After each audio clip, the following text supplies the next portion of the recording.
Romano Guardini, 1927, Letters from Lake Como.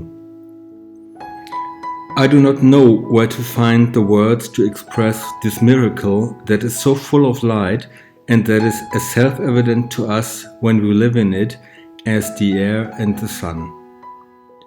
It is an atmosphere in which everything is said, a rhythm soars over everything, a mode of being exists in which humanity thrives.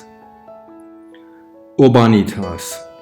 This word means strictly city living. A city atmosphere, yet one in which a nobly shaped humanity can flourish. Here, nature can pass over smoothly into culture.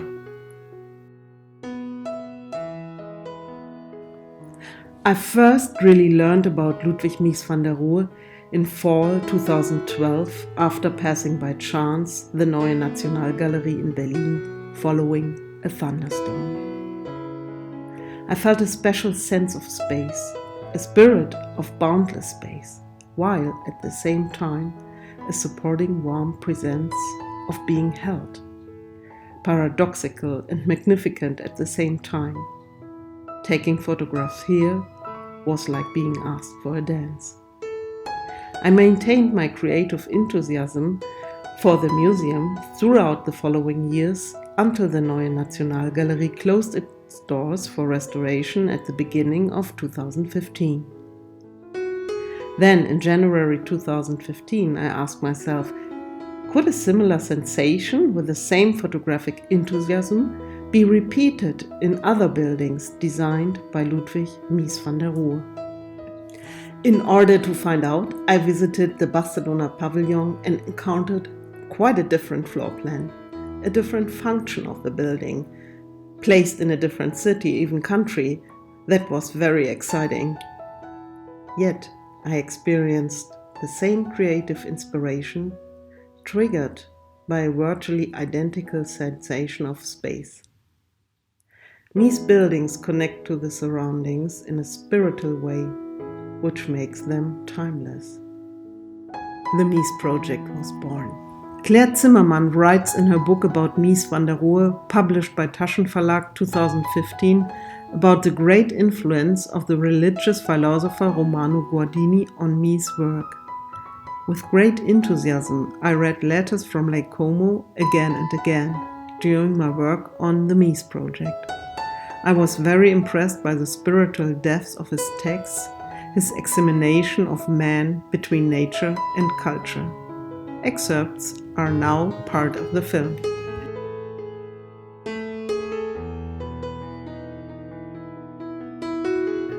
Romano Guardini, Letters from Lake Como.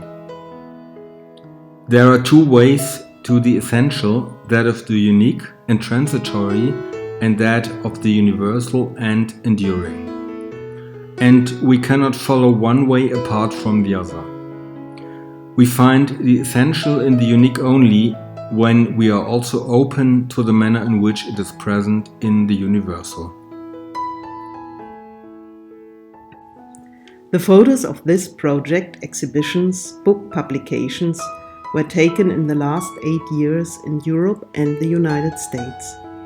I visited and photographed buildings constructed by Ludwig Mies van der Rohe after 1929.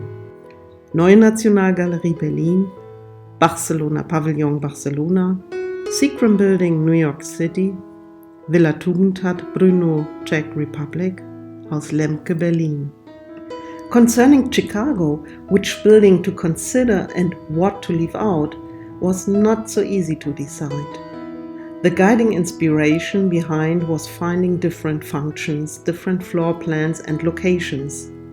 Most are what I refer to legacy buildings, instantly recognizable Mies work, such as 860-880 Lakeshore Drive Apartments, 900-910 Esplanade Apartments, SR Crown Hall, IIT Campus, IBM Building, Federal Center, Farnsworth House, Plano.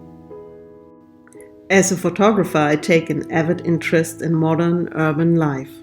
The complexity and variety in today's modern age inspires me and presents me with new creative challenges every day.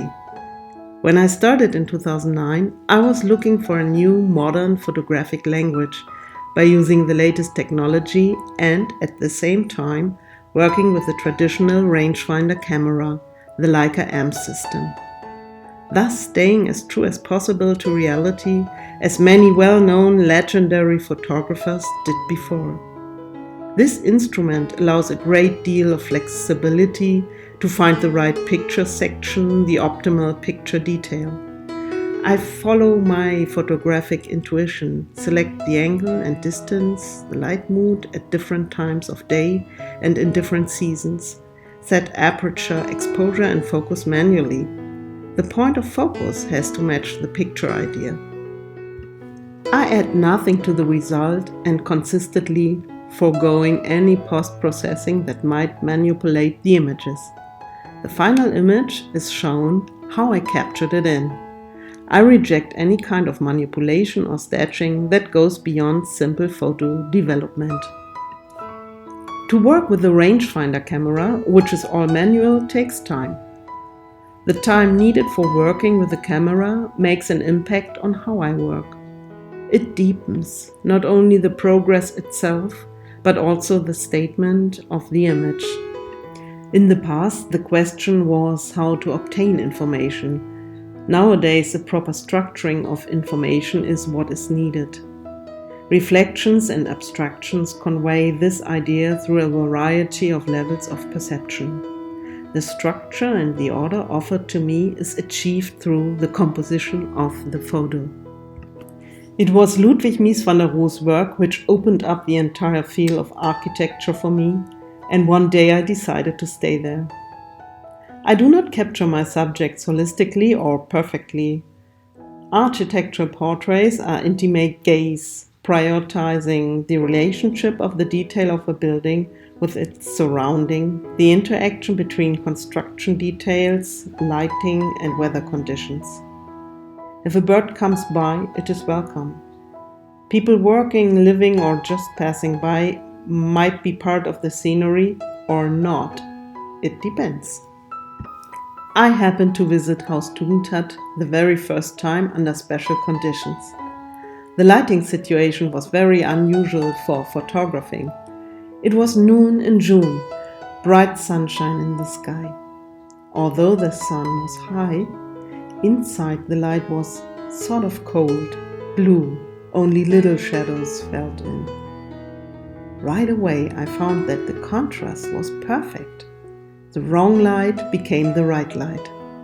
It was with great interest and enthusiasm that I read Grete Tugendhat's speech. In it she quotes Mies, who spoke to her and Fritz Tugendhat about his way of constructing a house during the planning phase. You can never calculate the ideal dimensions of a room. You must feel a room when you stand in it and move in it. In an essay about architect and building contractor, she speaks about a basic feeling of existence, which client and architect should have in common. I love this word so much that I would like to leave it just as simple.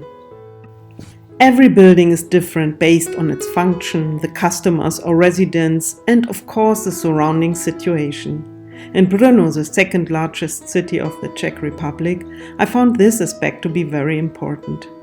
The Haus Tugendhat is a building which I consider as being more protected than any other building by Mies I have visited so far. But as you enter the building after passing the gate, the whole atmosphere changes into a mental calmness, into a special generosity. The people who work there are very friendly and open-minded. I traveled back to Berlin with the following question on my mind. What makes this building so different from other Mies van der Rohe buildings I have visited so far? The answer was provided by a documentary film about Haus Tugendhat produced by Dieter Reifhardt and his crew. Fritz and Greta Tugendhat awarded the contract to Mies van der Rohe in 1928 to design and implement their new home, the Haus Tugendhat. At this time, the Jewish people were respected. I assume the Villa Tugendhat was respected, but it was not welcome at the time it was built, and even less during the Nazi era. The exterior was literally external. Inside it was completely different. In the history of the Villa Tugendhat, I found brave people, open to new ideas, life, but also the need for protection. While taking photos, I wasn't aware of this background. On the first day of my visit, a little girl was cycling along the fence of the Villa Tugendhat, joined by birds in the sky. This photo shows the innocence, the children who lived there a long time ago.